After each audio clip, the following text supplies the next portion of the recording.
Bienvenue au Polysécure, épisode spécial Sécure. Je suis avec Cédric. Comment vas-tu? Bonjour, ça va bien? Ça va super et toi? Très bien aussi. On revient sur ta conférence qui était sur des incidents de type infonuagique qui sont, je crois, maintenant la nature même de ce que la réalité c'est. Et depuis que tout le monde a migré infonuagique, ben, les attaquants ont suivi. Donc, je vais te laisser mettre le contexte à ça, puis on va continuer avec ça. Ouais, bah effectivement, il n'y a pas de mystère. Hein. Plus les migrations avancent vers l'info nuagique, plus on constate des incidents. Nous, ce qui est intéressant en fait chez KPMG, c'est que moi, je m'occupe de la partie vraiment cloud security, mais on travaille avec nos collègues de l'incident response qui investiguent les incidents. Si bien que ça nous donne l'occasion, si tu veux, de travailler autant en prévention que de travailler sur la réponse aux incidents quand on accompagne nos collègues. Et puis ils nous appellent de plus en plus, nos collègues. Ils nous appellent de plus en plus souvent. Alors c'est pas bon signe, mais c'est logique, c'est parce qu'on a de plus en plus de charges de travail dans l'info nuage. Puis quand on investigue ces incidents, on constate que oui, ça vient confirmer certains chiffres qu'on peut lire dans la presse ou dans des sources spécialisées. Alors pour ceux qui sont pas forcément au courant, aujourd'hui on en est arrivé à des estimations quand même par exemple sur la violation des données, là, les brèches de données. Aujourd'hui on estime que 45% des incidents de brèches de données sont issus de l'info nuagique, sont liés à des environnements info nuagiques. Donc, c'est quand même, on n'est plus dans du anecdotique. Là. On est sur le point de bascule. Ça, c'est une statistique de 2024. Puis on s'attend à ce que cette année ou l'année prochaine, on aura une majorité des incidents qui vont être dans l'environnement. Parce qu'encore une fois, c'est logique. Les charges de travail sont en majorité aujourd'hui dans le produit. Ouais, c'est ce que tu relatais à ta conférence. Justement, la bascule s'est faite. On l'a vu. Au Québec, notamment, il y a eu un effort très grand du gouvernement de pousser les gens là, mais tout le monde, avec le confinement, ont mis un énorme effort là maintenant, puisqu'ils ont les avantages, et ces avantages-là persistent, dépasser le confinement. Maintenant, les habitudes ont été prises, il y a des gros avantages, mais les données aussi ont suivi et sont allées dans l'info numérique. Donc, l'intérêt des attaquants vont aller vers ce genre de choses-là. C'est comme tu dis. Ouais, puis ce qui est un peu, alors par contre, ce qui est un peu décevant là dans ce mouvement, moi je pense que cette migration, comme tu le dis, elle s'est produite par du bon sens là, pour s'ajuster à des nouveaux cas d'usage, à des nouveaux besoins, une nouvelle réalité là. Malheureusement, tu sais, dans les raisons de la migration info-nuagique, il y en a plusieurs. Tu peux avoir plusieurs stratégies là de migration info-nuagique. La sécurité, c'en est une. On l'oublie là, mais tu as des entreprises qui choisissent d'aller vers l'info nuagique pour des questions de sécurité. Malheureusement, clairement, il y a un truc qui marche pas parce que le résultat est qu'aujourd'hui, une autre statistique, c'est que on estime que dans les 18 derniers mois, environ 80% d'entreprises ont subi une violation une brèche de données dans l'info nuagique. 80%, c'est énorme. Donc, ça veut dire que là, on fait cette migration, mais que clairement, on fait pas ce qu'il faut d'un point de vue sécurité. Ça, c'est pour moi. Ça c'est évident. Puis pour l'avoir vu aussi, parce que ça c'est un mythe qui persiste encore, parce qu'au début du confinement, je peux comprendre que les gens, on n'avait pas une très grande maturité, mais on entend encore ça. Comme tu dis, on migre en infonuagique pour des raisons de sécurité, ce qui est vrai parce que les opérateurs sont généralement plus sécuritaires, mais sur leurs infrastructures à eux, pas ce que nous mettons à l'intérieur. Donc là, la nuance est importante. Les gens, des fois, sont un peu surpris qu'ils doivent mettre une certaine sécurité dans leur périmètre, puis oublient la fameuse charte qui est souvent répétée de responsabilité. Puis celle-là, elle est malheureusement pas très acquise encore chez les gens, là, malheureusement. C'est exactement ça. C'est exactement ça. Et d'ailleurs, ça se reflète même surprenamment sur les cibles infonuagiques des attaquants. Parce que ce que tu dis est très pertinent et c'est encore plus pertinent sur les SaaS. On le sait, dans le modèle de responsabilité infonuagique, plus tu montes en termes d'abstraction, plus tu te rapproches des SaaS, des Software as a Service, plus ta responsabilité diminue. Et effectivement, déjà sur les plateformes de type AWS, Azure, GCP, il y a beaucoup de mauvaise compréhension. Beaucoup de gens ont tendance à croire que c'est magique et que ça va se faire tout seul. Mais c'est encore pire quand on aborde les SaaS, parce qu'effectivement, il y a quand même, t'as moins d'options, t'as moins de responsabilités, tu gères plus les patchs, tu gères plus les vulnérabilités, il y a plein de choses que tu gères pas. Le risque lié à ça, c'est que le peu de responsabilité qu'il te reste, tu ne l'assumes pas. Tu le fais pas correctement. Et la preuve en est, c'est que justement, dans ces cibles des attaquants, ces cibles d'info nuagique, les applications SaaS représentent 31% des incidents recensés. 31% des incidents, c'est dans les applications SaaS, qui sont quand même les applications les plus faciles à sécuriser, là, on s'entend. Mais c'est ça. Comme tu dis, modèle de responsabilité mal compris, la tendance à croire que tout est géré par le partenaire. Moi, j'amène souvent l'analogie, là, c'est la sécurité cloud, là, c'est une boîte à outils qui t'est mise à disposition. Et on te met à disposition une boîte à outils incroyable dans l'info nuagique, notamment sur les plateformes. Tu as énormément d'outils pour sécuriser, ce qui fait que tu peux vraiment construire une cathédrale avec cette boîte à outils. Le problème, là, c'est que personne te force à l'utiliser, cette boîte à outils, là. C'est si tu décides de construire une baraque au fond du jardin, ça sera une baraque au fond du jardin, ça sera pas une cathédrale, là, je veux dire. Et t'auras beau avoir les meilleurs outils du monde, c'est ça, faut savoir les utiliser. Donc, avec les applications SaaS, on a le stockage cloud aussi, là, qui est très ciblé. Ça, c'est étonnant parce que, en plus, là encore, les fournisseurs font beaucoup d'efforts pour nous aider à sécuriser ces stockages, pour en parler. Puis, la fameuse couche de gestion des cloud providers dans les plateformes AWS, Azure et GCP.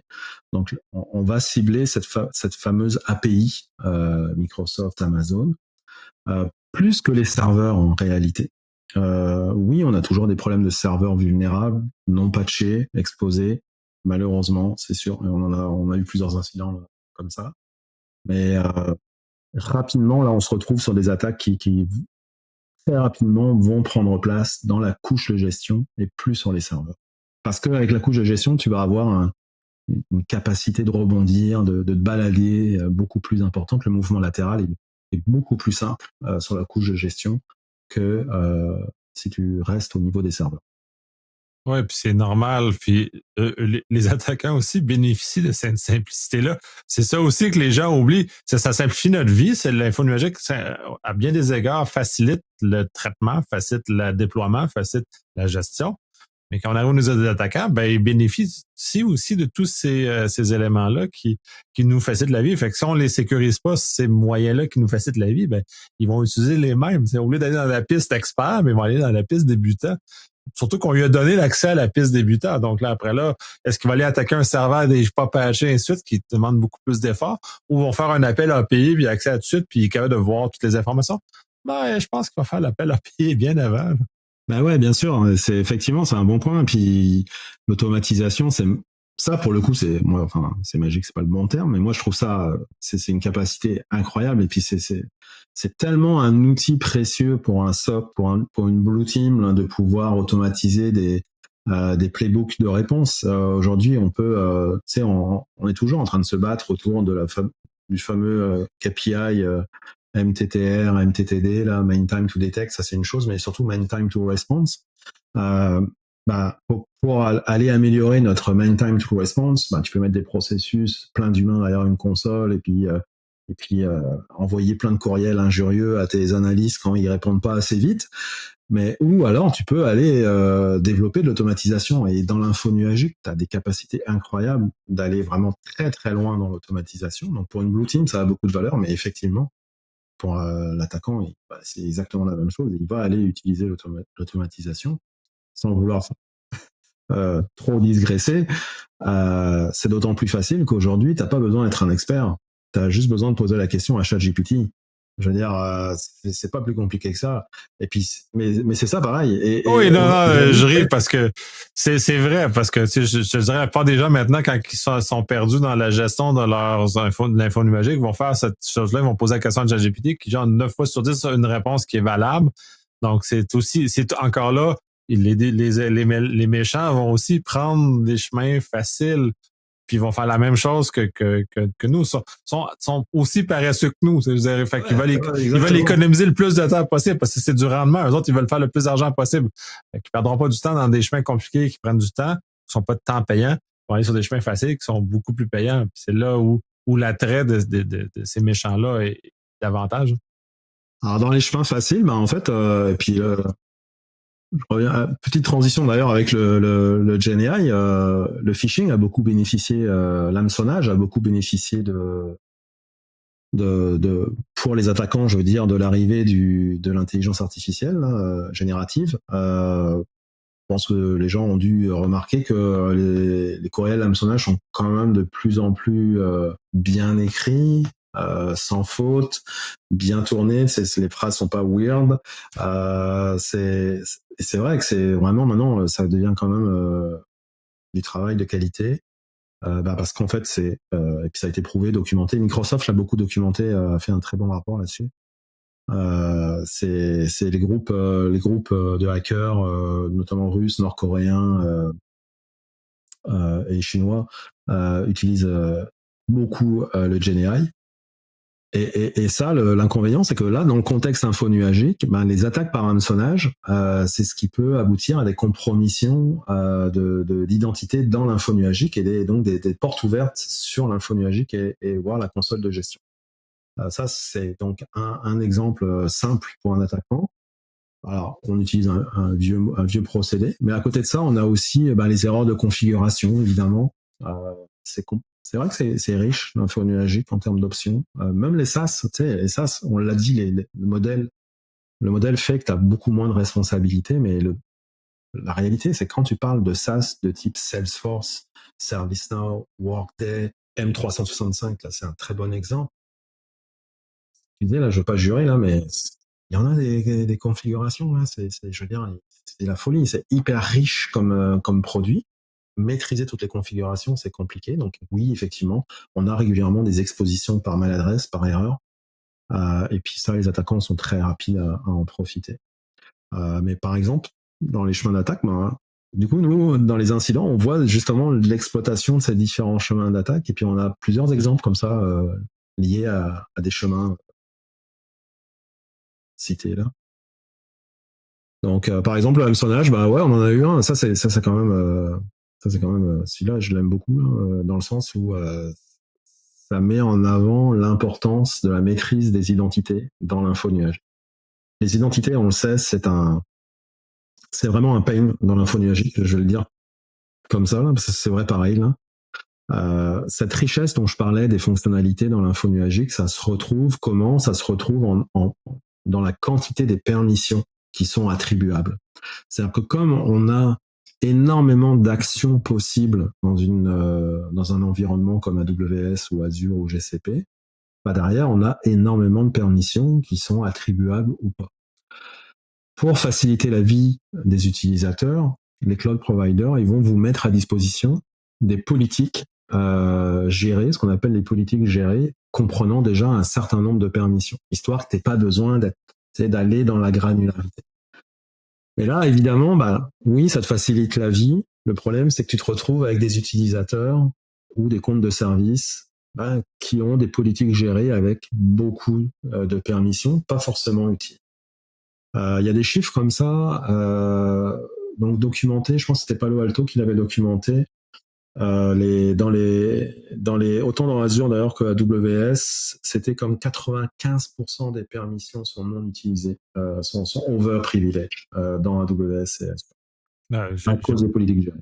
J'ai pas de misère à le croire, puis on regarde juste dans les rôles standards qui sont donnés dans les plateformes SaaS, par exemple.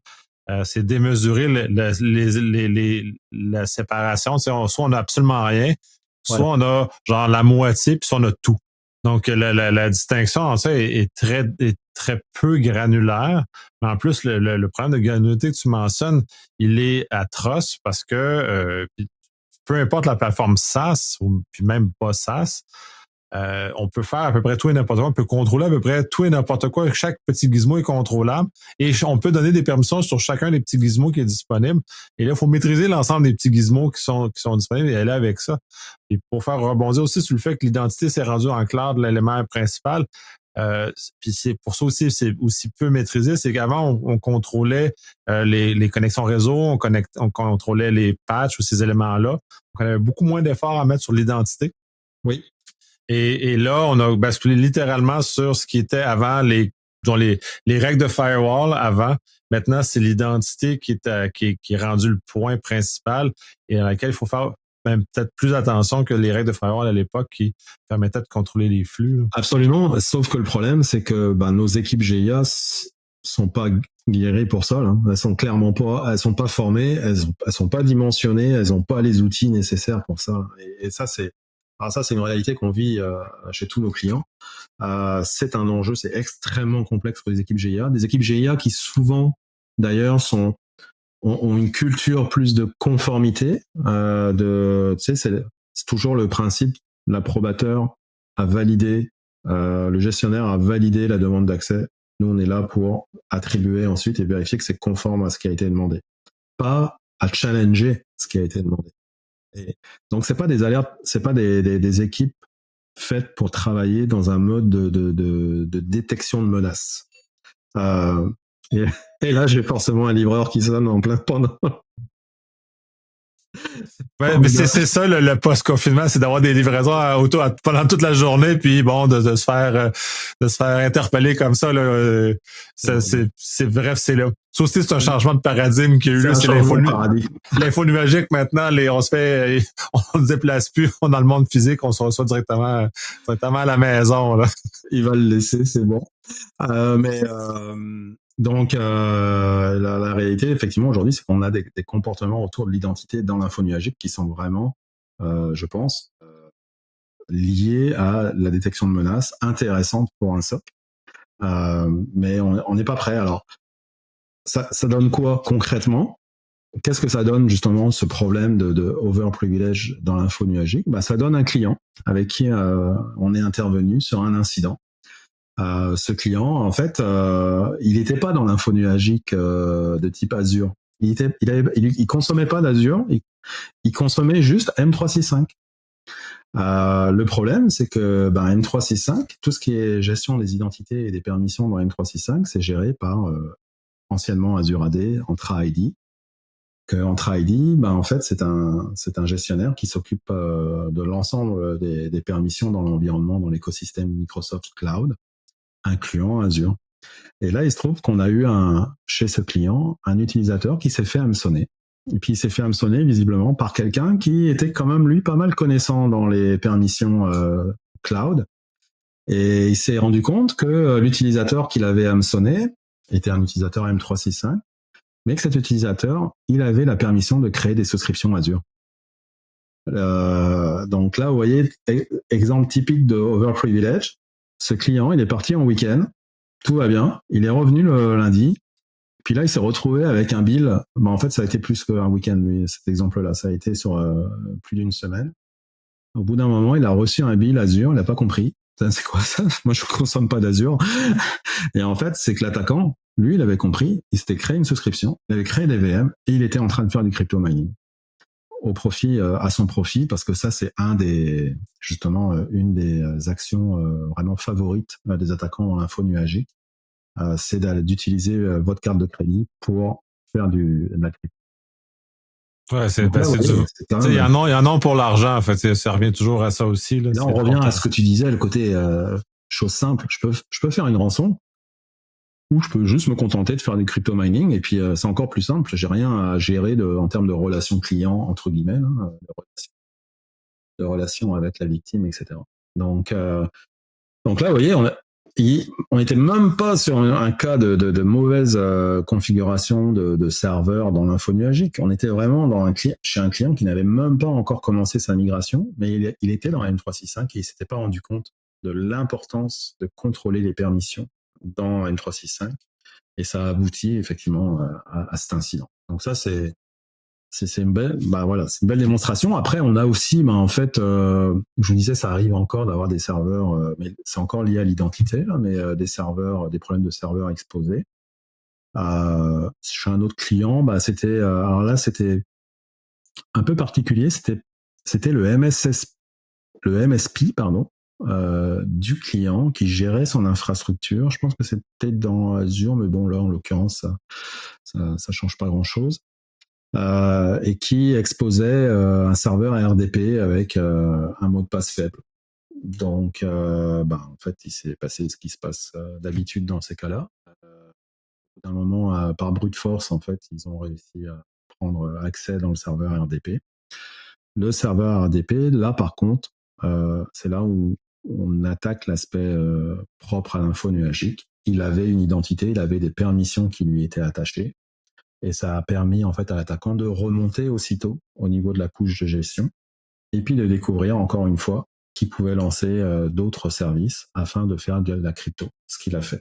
Et là, cet incident-là, c'était effectivement dans un week-end.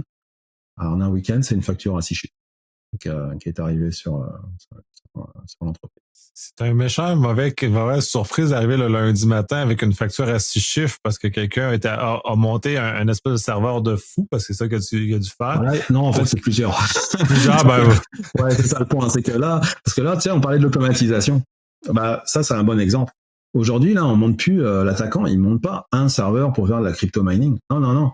L'info nuagique, c'est moderne. T'as plein de régions. T'as plein de zones de disponibilité. Et donc, en fait, ce qu'il fait, c'est qu'il a des scripts où il déploie dans toutes les régions accessibles. Donc là aussi, c'est un problème de configuration parce que je devrais pas avoir toutes les régions accessibles si je consomme pas toutes les régions. Mais bon, voilà, bref. Dans toutes les régions accessibles, je vais aller démarrer souvent c'est des AKS ou des EKS, des Kubernetes, et je vais aller starter des pods, des conteneurs qui vont me faire du crypto mining. Donc là, c'est pas un serveur, c'est que je vais en avoir des centaines de pods là qui vont simultanément, intensivement consommer du crypto mining. C'est pour ça que ça va très très vite la facture, parce que là, forcément, c'est démultiplié là l'effort. Wow, ouais, effectivement. Il bénéficie des avantages de l'info nuagique. Puis ces scripts-là circulent beaucoup entre méchants aussi. C'est ça aussi un aspect qui est important à mentionner pour ceux que ça intéresse, c'est ces échanges. Fait que s'ils trouvent comme l'eau, s'ils trouvent le chemin pour rentrer, c'est sûr qu'un de ces scripts-là va être utilisé pour déployer massivement, peu importe l'objectif qui est recherché en l'occurrence.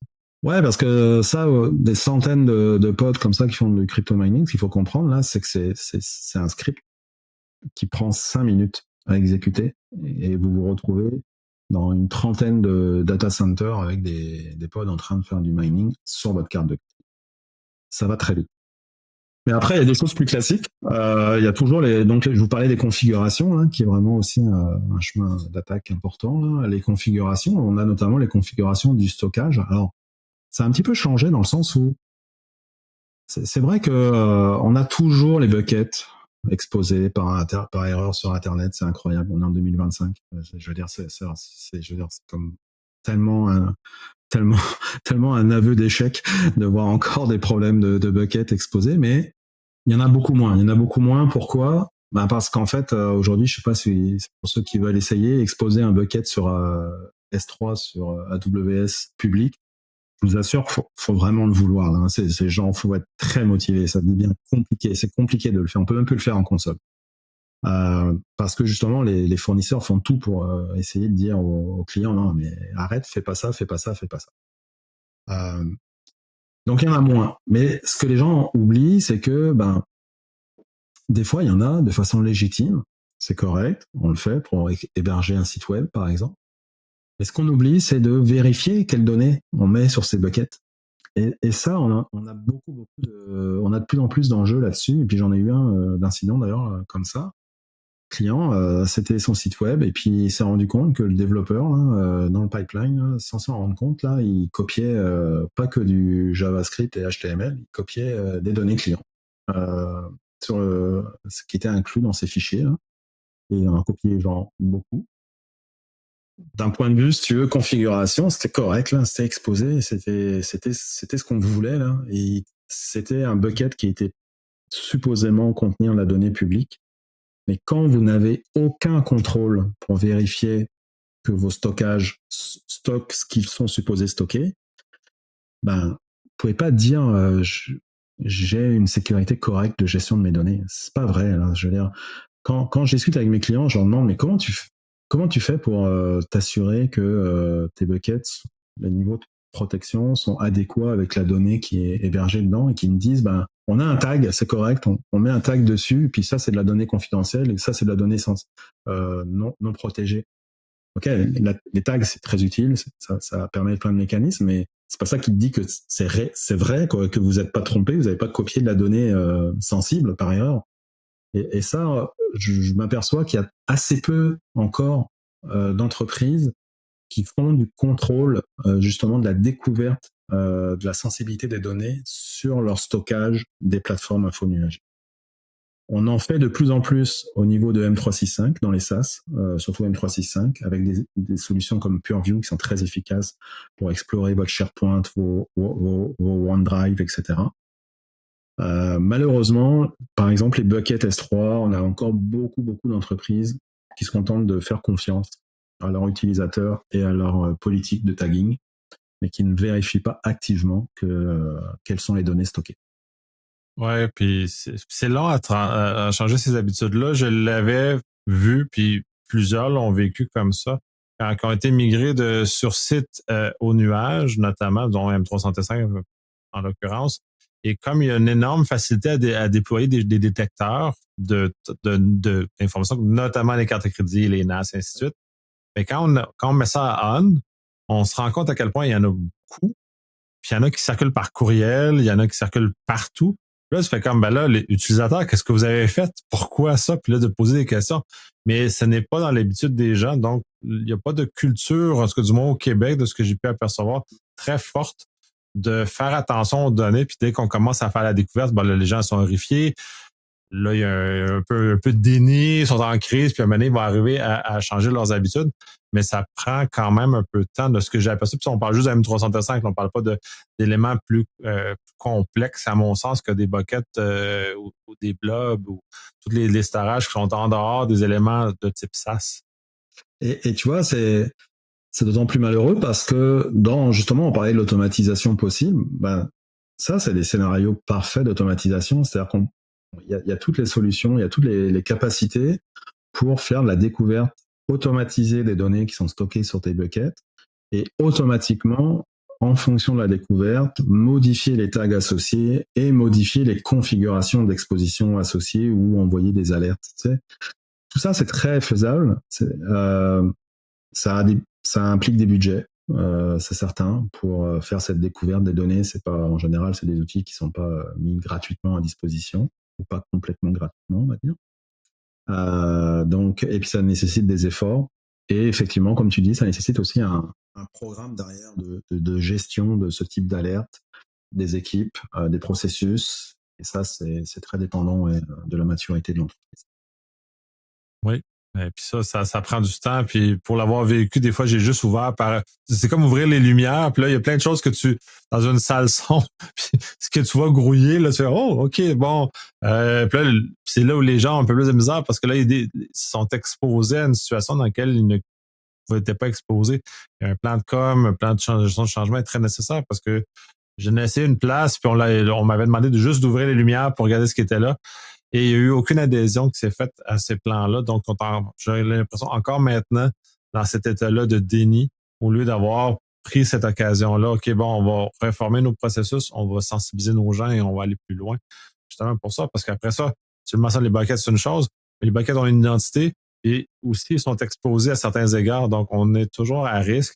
Et la quantité les buckets S3 ont une mauvaise réputation, puis c'est pour ça qu'Amazon a rendu ça très, très compliqué de les rendre publics parce que les gens sont négligents. C'est pas la faute de AWS, c'est la faute de la négligence des gens, mais ça avait une mauvaise réputation sur AWS. Fait qu'en fait, ben là, on veut plus être associé à vos folies. Là. Effectivement. C'est ça pour ça en fait l'info nuagique ne change rien à la problématique qu'on a on-premise. Ça prend des processus, ça prend des vrais plans et puis une ambition quelque part aussi là, une ambition là, de vouloir bien faire. Puis c'est sûr quand on l'a pas, bon, c'est ça marchera pas. Là ça on revient à notre introduction là. On constate les problèmes. On viendra vous sauver quand vous serez en train de vous noyer. Mais on est là pour vous aider. On est à disposition. Oui. As-tu d'autres chemins d'attaque que tu voulais aborder? Peut-être le dernier, ce que j'aime bien, c'est commencer à mettre en avant là. Très honnêtement, on le voit pas encore beaucoup au Québec parce que je pense qu'on n'est pas encore suffisamment dans ce niveau de maturité. On n'est pas encore suffisamment élevé en maturité là-dessus. Et ça commence à arriver de plus en plus dans d'autres, de manière globale, on va dire, de manière mondiale. C'est les attaques sur les pipelines. C'est-à-dire qu'en fait, avec l'info nuagique, on parlait de l'automatisation, vient souvent la notion d'infrastructure as code, et puis également pour les applications de pipeline, de livraison.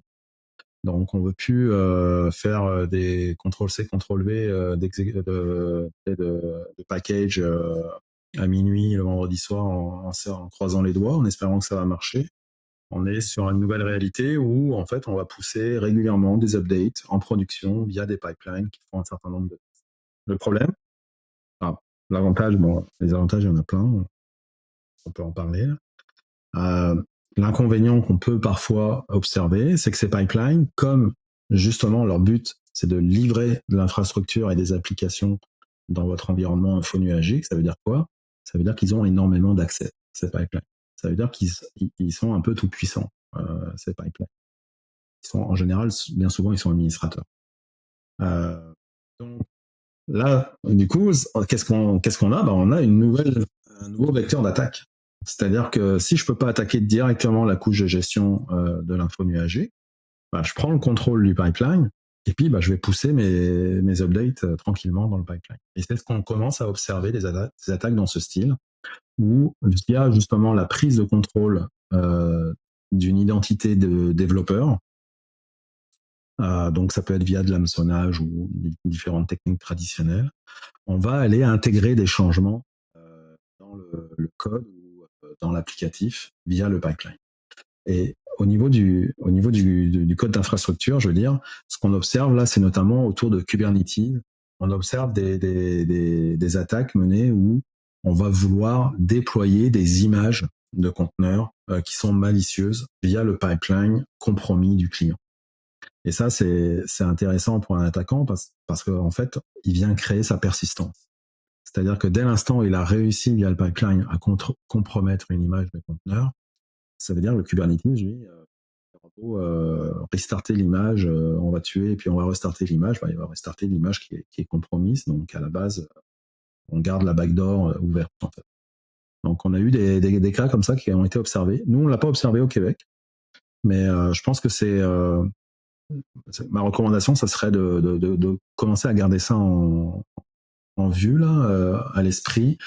Le travail de sécurisation de votre pipeline là, c'est vraiment important là. C'est une porte ouverte là, donc faut s'assurer que oui, on a du peer review, mais qu'on a du peer review qui est réellement efficace, qui est pas juste je valide tout ce qu'on me soumet là, tu sais, ce qui est parfois est le cas. Il y a différents contrôles comme ça qu'on peut mettre dans les pipelines pour s'assurer que c'est correct. Oui, tout à fait. Puis ça remplit un plus sur l'ensemble du supply chain aussi. Il y a plusieurs autres, les packages corrompus, des mauvaises versions et ainsi de suite, qui sont de plus en plus présents. Là. Puis moi non plus, je n'ai pas vu au Québec encore, mais ça ne saurait que tarder avant qu'on frappe un premier cas qui justement s'est fait toucher comme ça par ces éléments-là. Ça complète. Tu m'as dit que c'était ton dernier, fait que je te remercie énormément. C'était intéressant sur place. Tu as été avec les comment tu dis, pugnaces qui étaient les plus résistants. Justement, puis on a pris note du fait qu'on va faire un 5 à 7 le dernier soir aussi. C'est bien noté. On va faire ça pour l'an prochain. Puis, merci encore une fois pour ce partage-là. C'est excellent. Puis il y a des très bonnes réactions en salle aussi, dans lesquelles je pense qu'il y a eu un bel échange d'informations. Super. Merci beaucoup pour l'accueil. En tout cas, c'était très agréable.